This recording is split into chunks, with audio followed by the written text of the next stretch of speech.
people, this time to change our life with character building. Ya, waktunya hari ini untuk merubah sikap kita dengan belajar budi pekerti bersama dengan Teacher Karno. Ya, anak-anak, tema yang mau teacher bagikan hari ini masih sama dengan tema yang sebelumnya, yaitu hidup rukun.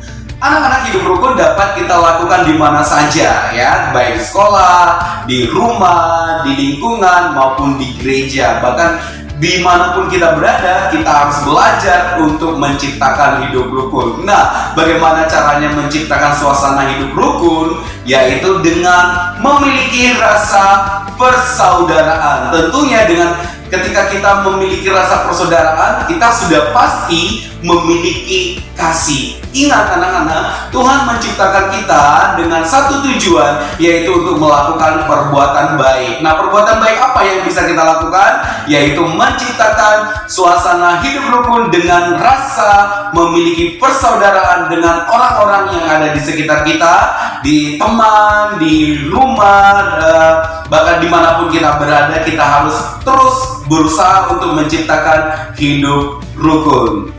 Nah, berikut ini video yang akan teacher bagikan untuk anak-anak. Selamat menyaksikan.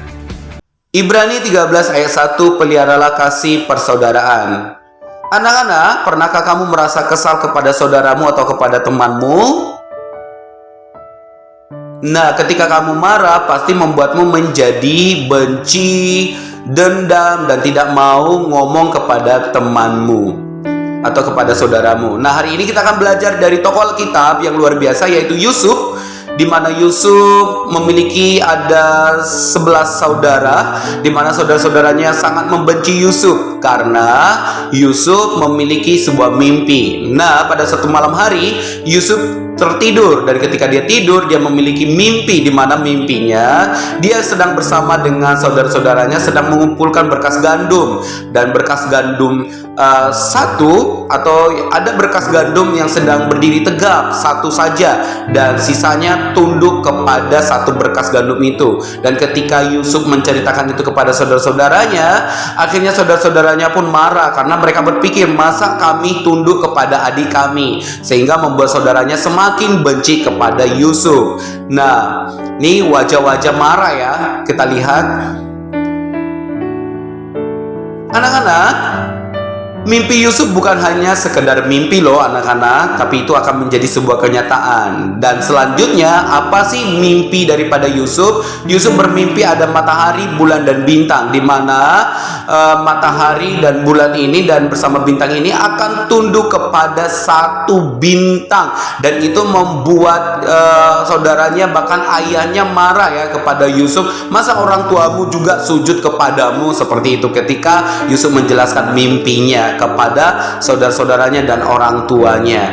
Tapi pada kenyataannya anak-anak, memang Yusuf dipilih Tuhan untuk memimpin, menjadi nomor 2 di Mesir ya, sehingga benar mimpinya itu tergenapi. Semua saudaranya bahkan orang tuanya pun sujud menyembah kepada Yusuf. Yusuf bermimpi seperti itu bukan karena keinginannya ya anak-anak, tapi Tuhan juga bisa berbicara kepada manusia melalui mimpi. Jadi ketika Yusuf bermimpi, itu adalah dari tanda dari Tuhan. Nah, Yusuf sebenarnya di sini sudah dimaklumi oleh ayahnya ya, karena ayahnya pun Yakub pernah bermimpi. Nah, dan di sini saudara-saudaranya sudah memperingati Yusuf supaya tidak berlaku aneh-aneh ya, karena mereka merasa masa kami akan dipimpin oleh adik kami gitu. Yusuf pada saat itu belum mengerti apa-apa ketika dia bermimpi. Anak-anak, dia hanya bermimpi dan menceritakan mimpinya kepada saudaranya.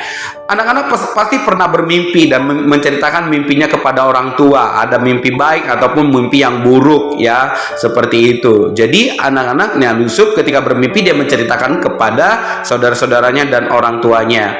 Pada suatu ketika ayahnya Yakub sedang menyuruh Yusuf untuk pergi melihat saudara-saudaranya yang sedang menggembalakan domba di padang gurun. Dan ketika itu Yusuf pun dengar-dengaran dan langsung pergi melihat saudara-saudaranya di padang gurun. Sekalipun saudara-saudaranya membencinya ya anak-anak, Yusuf mengetahui bahwa ia dibenci oleh saudara-saudaranya, tetapi dia tetap pergi untuk melihat saudaranya karena dia taat kepada orang tuanya. Dia dengar-dengaran kepada orang tuanya.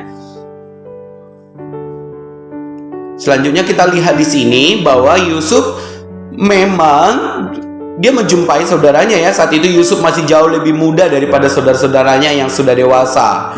Mungkin saja dia tidak berani melawan karena dia muda ya, tetapi ketika Yusuf menjadi penguasa di Mesir sekalipun, Yusuf tetap mengutamakan kasih persaudaraan daripada membalas dendam kepada mereka, kepada saudara-saudaranya ini ya, anak-anak. Nah, di sini Yusuf kita lihat dia sedang melihat saudara-saudaranya di padang gurun dan dia mengutamakan persaudaraan sekalipun tadi abang-abangnya benci. Nah, ini lihat Yusuf sedang bertemu dengan saudara-saudaranya. Nah, anak-anak, Tuhan Yesus menginginkan kita untuk mementingkan persaudaraan, bukan permusuhan atau pertengkaran ya. Yuk kita belajar untuk saling mengasihi supaya tercipta hidup rukun.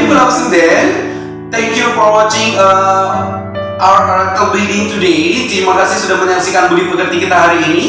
Teacher berharap anak-anak selalu dapat mempraktekannya di dalam kehidupan masing-masing supaya kita semakin menjadi anak yang manis, anak yang hebat dan takut Tuhan, disayang keluarga. Sampai ketemu kembali di Budi Pekerti minggu depan.